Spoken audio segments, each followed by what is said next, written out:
ವೀಕ್ಷಕರೇ ನಮಸ್ಕಾರ. ನಿಮಗೆಲ್ಲ ವಿಶ್ವವಿಖ್ಯಾತ ನೃತ್ಯಪಟು ಮೈಕಲ್ ಜಾಕ್ಸನ್ ಗೊತ್ತಲ್ಲ. ಆತ 150 ವರ್ಷ ಬದುಕುತ್ತೇನೆಂದು ಸಾವಿಗೆ ಚಾಲೆಂಜ್ ಮಾಡಿದ್ದ. ಆದರೆ ಕೊನೆಗೂ ಸಾವೇ ಗೆದ್ದಿತ್ತು. 50 ವರ್ಷ ವಯಸ್ಸಿನ ಮೈಕಲ್ ಜಾಕ್ಸನ್ ಶವವಾಗಿ ಮಲಗಿದ್ದ. ಮೈಕಲ್ ಜಾಕ್ಸನ್ 150 ವರ್ಷಗಳ ಕಾಲ ಬದುಕಲು ಮಾಡಿಕೊಂಡಿದ್ದ ತಯಾರಿ ಹೇಗಿತ್ತು ಗೊತ್ತೇ? ಅಚ್ಚರಿಯಾದರೂ ಸತ್ಯ. ಕ್ಯಾಲಿಫೋರ್ನಿಯಾದ ಲಾಸ್ ಏಂಜಲ್ಸ್ ನಗರದ 12 ಜನ ವಿಶ್ವ ಪ್ರಸಿದ್ಧ ವೈದ್ಯರನ್ನು ಕೆಲಸಕ್ಕೆ ನೇಮಿಸಿದ್ದ. ಪ್ರತಿದಿನ ಅವರು ಮೈಕಲ್ ಜಾಕ್ಸನ್ ಪರೀಕ್ಷೆ ಮಾಡುತ್ತಿದ್ದರು.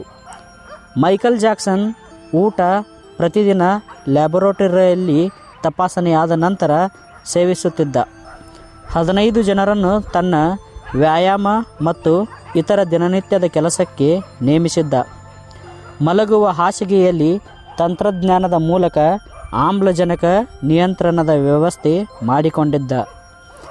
ತನ್ನ ಆರೋಗ್ಯದಲ್ಲಿ ಏರುಪೇರು ಆದಾಗ ಯಾವುದೇ ತೊಂದರೆ ಆಗಬಾರದು ಎಂದು ದೇಹದ ಅಂಗಾಂಗ ದಾನ ಮಾಡುವವರನ್ನು ಅತಿ ಹೆಚ್ಚು ಬೆಲೆಗೆ ಖರೀದಿ ಮಾಡಿದ್ದ. ಕಾರಣ ಇಷ್ಟೇ, 150 ವರ್ಷ ಬದುಕುವ ಕನಸು ಈ ಎಲ್ಲ ತಯಾರಿಗೆ ಕಾರಣವಾಗಿತ್ತು.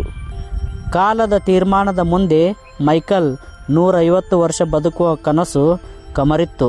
25 ಜೂನ್ 2009ರಂದು ಮೈಕಲ್ ಜಾಕ್ಸನ್ ಎನ್ನುವ ದೈತ್ಯ ಪ್ರತಿಭೆ ತನ್ನ 50ನೇ ವಯಸ್ಸಿನಲ್ಲಿ ಇಹಲೋಕ ತ್ಯಜಿಸಿದ. 150 ವರ್ಷ ಬದುಕಲೇಬೇಕು ಎಂದು 25 ವರ್ಷಗಳ ತಯಾರಿ ಮಣ್ಣುಪಾಲಾಯಿತು. 12 ಜನ ವಿಶ್ವ ಪ್ರಸಿದ್ಧ ವೈದ್ಯರು ಮತ್ತು ಲಾಸ್ ಏಂಜಲ್ಸ್ ಕ್ಯಾಲಿಫೋರ್ನಿಯಾ ವೈದ್ಯರು ಕೈಚೆಲ್ಲಿ ಕುಳಿತಿದ್ದರು. ಆಕ್ಸಿಜನ್ ಹಾಸಿಗೆ ಕೆಲಸಕ್ಕೆ ಬರಲಿಲ್ಲ.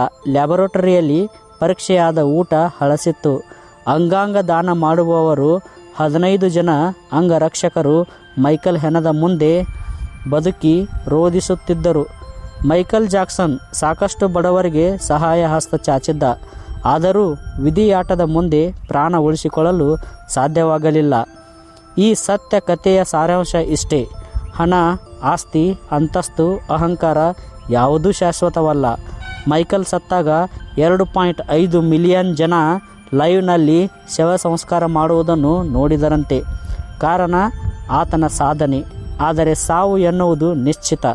ಅದನ್ನು ತಡೆಯಲು ಯಾರಿಂದಲೂ ಸಾಧ್ಯವಿಲ್ಲ.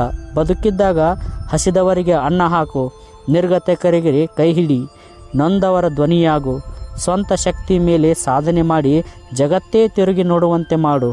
ಅದೇ ನಮ್ಮ ಸಾವಿನ ನಂತರ ಉಳಿಯುವ ಶಾಶ್ವತ ಹೆಸರು. ಧನ್ಯವಾದಗಳು.